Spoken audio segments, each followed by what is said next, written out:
The Rugby World Cup is coming up. An amazing spectacle, one of the biggest sporting events in the world, but we must fix our game. We have a serious global problem with rugby union at the moment. Firstly, I need to make it clear, the rest of this video is set out of absolute love and appreciation for the game they play in heaven. I feel there are a few simple rule changes that could happen to make the game feel like the amazing spectacle it once was. Let's simplify our beautiful game. I truly believe every suggestion I'm about to make would improve the game from a fan's point of view and a player. I'm sure you've already thought of some rule changes you would make if you found this video, so please share them in the comments below. Let's start with some brutal truths. Refs have too much influence on the outcome of the match. Every game a team loses, there is too much opportunity to blame the ref. The ball isn't in play for long enough. Gameplay isn't lasting more than 30 seconds without the whistle being blown, in which we have to wait minutes for the ball to come back in. The top rugby games are extremely good to watch, breathtaking, but most games are simply boring.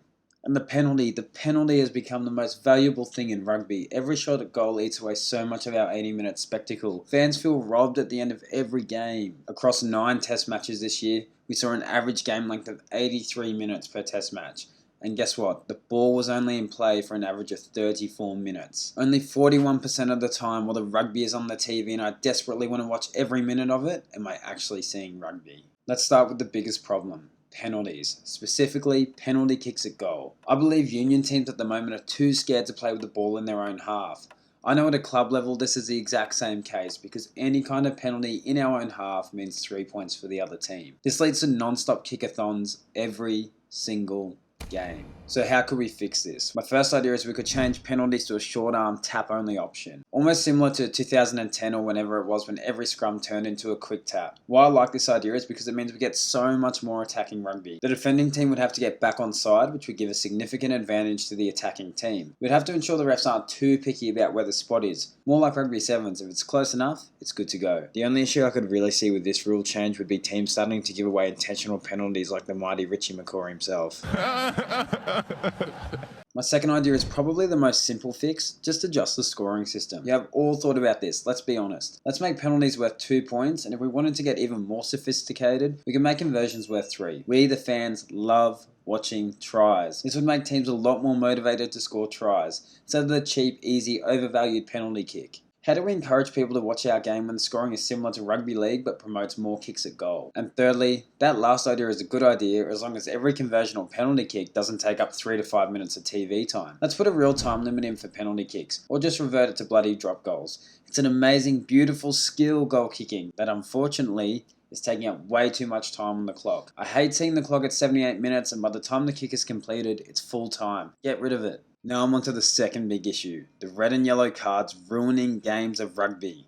Yes, World Rugby is clearly scared of litigation, but please, the red cards and yellow cards are ruining closely contested games. The fact any contact, even accidental around the head or neck results in a sin bin, is tarnishing the toughness of rugby and ruining the spectacle. My idea to fix this problem? Steal from the NRL. Fine players for indiscretions. Don't ruin the game with red and yellow cards that fans have paid to see and are watching live. Hit them in the pocket. Hit the players in the pocket where it hurts. The best example of a game I can think of that's been ruined by red or yellow cards is Sam Warburton's red card against France in the semi-final of the 2011 Rugby World Cup. I really thought they could have given the All Blacks a tough time in the final and they really deserve to be there. I'm sure this is still hurting a lot of Welsh fans, but please stop ruining the game with cards. There's a lot more suggestions coming, but quickly, if you're still watching, I want you to share this with every single rugby mate you have. I want Alan Gilpin, the CEO of World Rugby, to see this. Mate, you and I, let's go for a coffee or a beer and discuss a few things. The third major problem at the moment, substitutions. Every time a substitution comes on, it causes a massive delay in the game. The most painful part of the last 10 to 15 minutes of any rugby union match is the slow subs that cause massive breaks in play and halt the momentum of teams. My idea to fix this is, what if we had rolling substitutions, like in AFL or NRL or many other sports? What if people came off seamlessly during the match, which led to no massive interruptions to the game? It's so simple. The other day when the Springboks versed Ireland, I was disgusted to see a quick throw-in denied because of subs. Substitutions in rugby union should not be as big of a deal as they are. Fourth issue, scrums. Yes, the dark art the piggies love. Sorry to everyone who just wanted to click off this video because you heard me say that. Look, I've played a lot of rugby. Watching it and playing it, there's nothing more frustrating than scrum reset after scrum reset, especially while the clock is winding down. There have been instances of 5 minutes of clock time taken away from fans in close contests due to scrum resets. While this has gotten better recently, and seemingly there are a lot more penalties blown at scrums to save time, the penalties are actually leading to our problem before, which is long penalty kicks. So my idea to fix this is on the second collapse, blow a quick tap. Short arm penalties were hated about 10 years ago, but this was ahead of its time in my opinion. Every other sport is looking to speed up the game and the entertainment. Let's jump on board. Also, let's face it, half of the calls for scrum seem like an absolute toss-up. I'm not agreeing with any ref about boring in unless they pack down in the front row themselves. I also love that the quick tap would actually make up the time that we've just lost from the scrum reset. I've just given 6 rule changes for 4 massive problems, and any one of these changes coming into place would significantly improve the game of rugby. That 41% of the ball being in play really needs to be up around 90%. Besides from rule changes though, there's a ton of initiatives and stances World Rugby could lead to improve the game. Firstly, World Rugby, get a video game. Seriously, it's 2022